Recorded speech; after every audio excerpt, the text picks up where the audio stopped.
बायको माहेरी गेल्यावर नवऱ्याचं बाहेरच्या बायको सोबत लफड आहे. बायकोला कळाल्यावर बायको नवऱ्यासोबत काय करते बघा.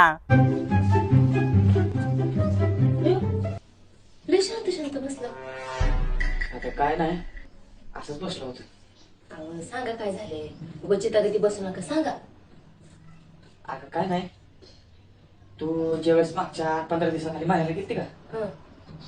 त्यावेळेस ना माझं मी व्हायचं बोलणं चालणं चालू होतं. होय, हं. असं काय की मग त्यात काय एवढं. आणि तू नसताना ती एकदा रूमवर पण आलती. बरं असू द्या, होत असू द्या, छोट्या मोठ्या गोष्टी नाही लक्ष द्यायचं. बरं तुम्हाला चहा प्यायचा का कॉफी प्यायची. चहा चहा. ये फंस गया. दौड़ना तो पड़ता है. इतनी खुशी. आईला काय बायकोचा चांगला स्वभाव आहे खरंच. ते कोणीतरी म्हणून ठेवलंय, शरण गेलं की मरण सुद्धा टळतंय. आज खरं बोललो म्हणून वाचलो. जरा हे घे. प्या.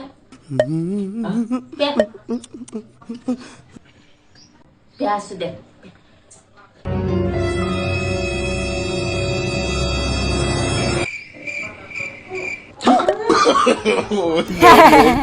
अवघड कंडिशन झाली की राव आता तर. बसवला त्या भवानीचा बी तुमचा बी.